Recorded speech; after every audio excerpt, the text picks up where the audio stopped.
Então, pessoal, depois dessa etapa que nós temos da locação, né, ou concretagem aqui até do nosso radieiro e locação das tubulações, é importante essa parte do aterro interno e todo o levantamento da alvenaria. Porque a alvenaria ela vai ter a função tanto de vedação, né, de vedar um ambiente, né, de separar ambientes, como também ela vai servir como forma para pilares, vigas e vergas, né? Como assim forma, né? Em edificações térreas, normalmente, como que é o processo executivo? A gente faz a alvenaria e depois vem com a parte dos pilares aqui. Então, quando eu coloco essa alvenaria aqui e uma alvenaria do outro lado, eu não preciso de forma nessas duas laterais, eu vou ter forma somente nessa face e no outro lado. Então, ela já serve como parte, né, de forma. Quando você constrói um prédio, a gente faz o processo inverso, a gente faz toda a parte dos elementos estruturais e depois vem fazendo a parte da alvenaria, tá? E aí a gente vem depois do levantamento da alvenaria, juntamente com o levantamento dela, a gente vai fazendo as vergas e contravergas, né? E aí já vem para a concretagem dos pilares. Então, depois de levantar toda a alvenaria numa casa térrea, a gente faz o processo de concretagem dos pilares, né? Então, aqui a gente pode perceber a forma, que já foi retirada parcialmente, as vergas e contravergas, e também nós temos a parte da execução, né, das vigas de respaldo, tá? Então, os pilares, qual que é a função dos pilares, né? O pilar é um elemento estrutural linear de eixo reto, usualmente disposto na vertical, em que as forças normais de compressão são preponderantes e cuja principal função é receber as ações atuantes dos diversos níveis e conduzi-las até as fundações. Então, ele vai receber toda a carga proveniente das vigas de respaldo, das vigas baldrames, né? E essas vigas, né, no caso a viga de respaldo, se houver laje, ela vai receber a carga da laje. Então, a viga de respaldo, ela recebe a carga da laje, e a carga que ela apresentar sob ela e essa carga da laje, ela transmite ao pilar. Então, o pilar tem essa função de transferir até a fundação, tá? Falando um pouquinho aqui sobre a verga e contra-verga, né? Percebam que nessa imagem a gente tem uma verga e contra-verga de fora a fora, né? Isso é o ideal, tá, pessoal?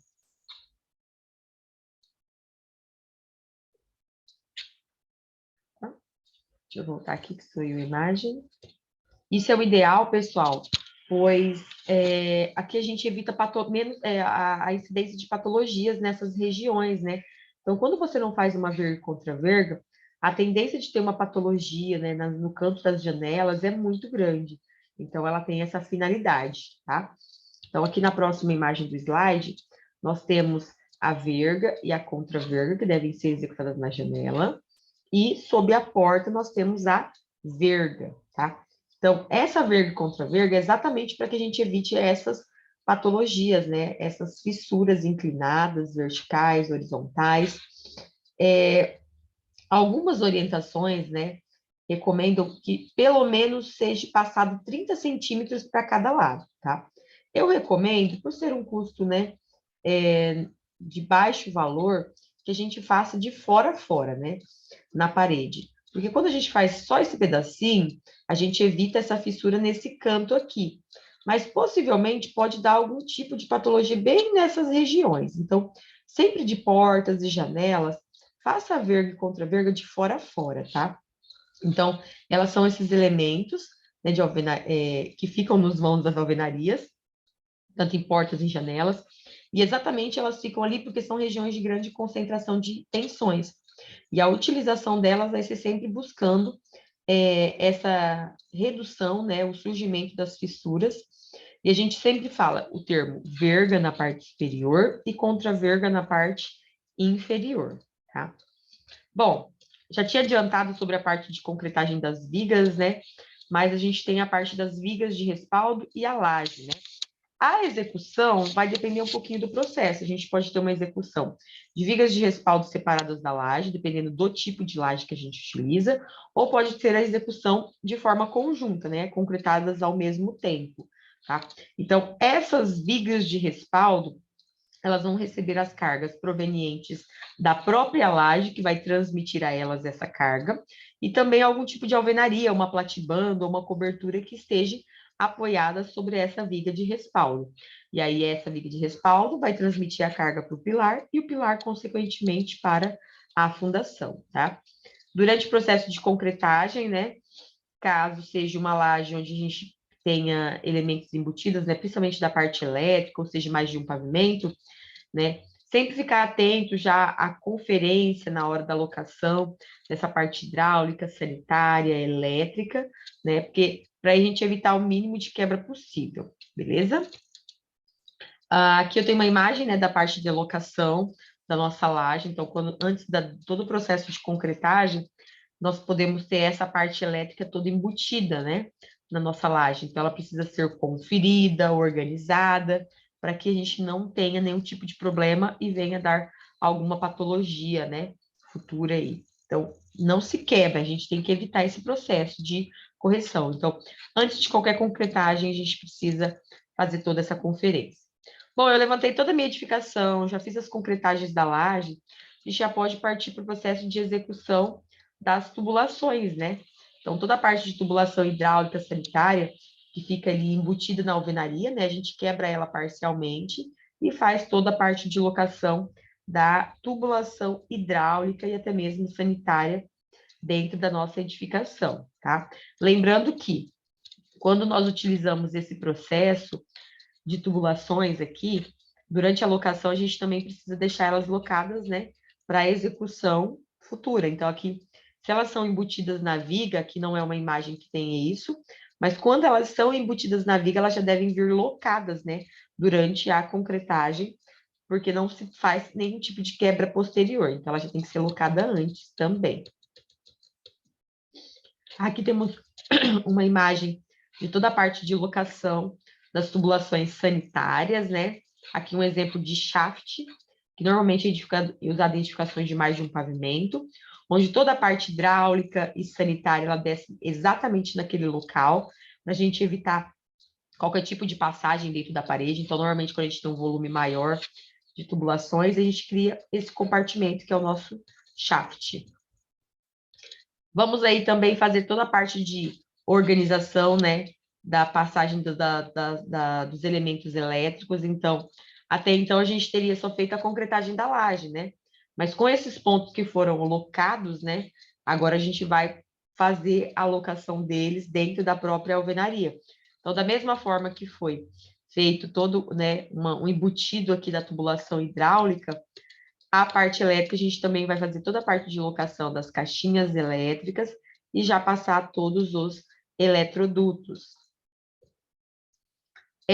A parte do telhado poderia ter sido executada já antes, né? Então, isso daqui, pessoal, ó, essa etapa da obra, a partir do momento que a gente já cobriu a edificação, né? Eu tenho a laje executada, eu posso executar ela agora, ou simplesmente fazer a cobertura e depois eu vou fazer isso, tá? Então, ele é uma etapa que é variável aí dentro do nosso canteiro de obra, tá? Depende muito de como foi realizado o planejamento. Então, a gente vem para toda a parte de montagem da estrutura do nosso telhado e das telhas, né? Conforme foi realizado aí a concepção de projeto. Fiz todo o levantamento da casa, todas as concretagens, toda a alvenaria e a cobertura. Aí a gente vem com toda a parte de revestimento. Então, a nossa parede, né, no caso, o nosso tijolo ou nosso bloco, ele precisa passar por um revestimento. Então, o primeiro revestimento que a gente faz é o chapisco. O chapisco tem como função aumentar essa aderência da nossa edificação, né? Então, essa parede ela é mais lisa. Então, quando você aplica o chapisco, é para você aumentar essa rugosidade da parede. Isso faz com que ela haja mais aderência, tá? Então, é de extrema importância deixar a minha parede mais áspera, para ganhar um pouquinho mais de aderência, para que a gente possa executar as próximas camadas, tá? O emboço, ele já é aplicado após o chapisco, né? Muitas obras o pessoal só faz chapisco e já vai direto para o reboco, tá, pessoal? Mas o ideal é que houvesse um emboço, que ele é uma camada um pouquinho maior, né? Basicamente composto de areia, cimento, água e cal, que ele vai dar um nivelamento para o chapisco, para depois a gente vir com o reboco, né? De modo usual, o pessoal já vai chapisco e reboco, né? Já vem com o nivelamento direto e já fazendo o reboco propriamente dito. E o reboco ele vai ser essa última camada do processo, que vai dar toda a parte do acabamento, que já vai ser usado um material mais fino, que vai dar aquela visualização melhor da nossa superfície, né? Para em seguida a gente poder realmente receber a pintura, né? Então, ele é uma camada mais nivelada, que vai receber toda a pintura depois. O material básico envolve cimento e uma parte de cal hidratada e duas partes de areia fina, com, né? Envolve cimento para uma parte, né? Cal hidratada com duas partes e areia fina com seis, né? Que são as proporções aí do traço de utilização. Então, a gente vem com toda essa parte de revestimento. Lembrando que esse revestimento, ele só pode ser executado depois de termos realizado toda a parte de locação das tubulações, né? Já embutidas na parede também. A parte do chapisco, gente, é principalmente importante nessa região aqui, ó.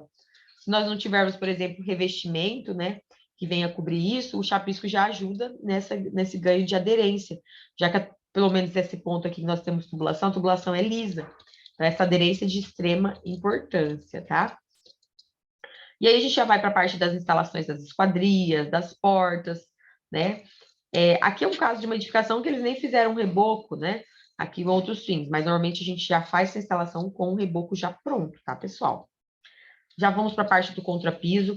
A execução do contrapiso é um pouco variável. Tem pessoas que executam no início da obra, tem pessoas que executam depois. Depende muito dos princípios ou o contrapiso, quando você deixa mais para o final, você pode fazer alguns tipos de alterações, né? De alguma passagem de tubulação, ou até dimensionamento de um próprio contrapiso, né? Vamos supor que você está construindo um barracão, né? Para locação comercial, e você não sabe o tipo de comércio que vai ser ali. Então, você locou quase no final da sua obra. E aí você verificou que, tipo, em cima desse contrapiso vai ser colocado carros para venda. Os carros são pesados, então eu vou ter que fazer um contrapiso diferenciado, né, para que não haja nenhum tipo de dano. Então, a gente pode deixar isso para uma etapa mais no final da obra. Já vamos poder partir para a parte, depois de toda a parte de reboco, né, já fazer toda a parte de revestimento, né, nas paredes, e também já podemos fazer toda a parte de finalização do reservatório, da parte elétrica, né? Juntamente, depois que a gente faz a alocação desses pontos, por exemplo, na parte elétrica, a gente já pode vir passando a fiação, tá? Então, quando eu mostrei essa etapa aqui, ó, aqui nós estávamos somente fazendo a passagem dos eletroinstrumentos com as caixinhas. Depois disso daqui que a gente já consegue, depois de todo o reboco executado, a gente já pode vir com a passagem da fiação, tá?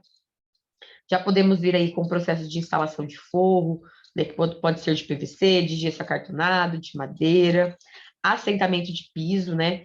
O assentamento de piso é muito importante que a gente cuide durante o assentamento para que a gente tenha essa junta feita de forma correta, né? Para cada tipo de piso, a gente tem uma junta que é recomendada pelo fabricante e também trabalhe com essas representações aqui para que ganhe mais aderência, né? Sempre avaliar se debaixo do piso ele vem com aquele pozinho esbranquiçado, e aquilo ali ajuda a perder a aderência, né? Como se fosse um talquinho, né? Então, quando tiver um piso com uma característica muito grande disso, molhar ele para tirar aquele excesso, para que ele realmente consiga ter uma boa aderência e ele depois não fique aquele piso oco na execução, tá? E aí a gente vai para a parte do processo de pintura, né? Que pode ser feito um lixamento nessa parede, né? Aplicado um selador, aplicado uma massa corrida, dependendo das características, e depois aplicado uma tinta, né? Nós temos tintas que são direcionadas para a parte externa, para a parte interna, né? Normalmente, a parte externa ela tem uma maior característica, uma acrílica, maior durabilidade, né? Então, essa parte da pintura ela é variável em relação aos materiais, dependendo do tipo de pintura que vai ser executado. Se é simplesmente uma pintura ou se vai ser aplicada uma textura. E aí, depois de todas essas etapas, a gente vem com os últimos elementos, né? Que é a instalação da parte de louças e metais dentro da edificação, instalações de vidros e todo o processo de limpeza final da obra, tá? Então, a partezinha mais chata aqui é a parte de limpeza final. A gente precisa entregar essa obra com todas as condições padrões aí, e essa obra precisa estar limpa.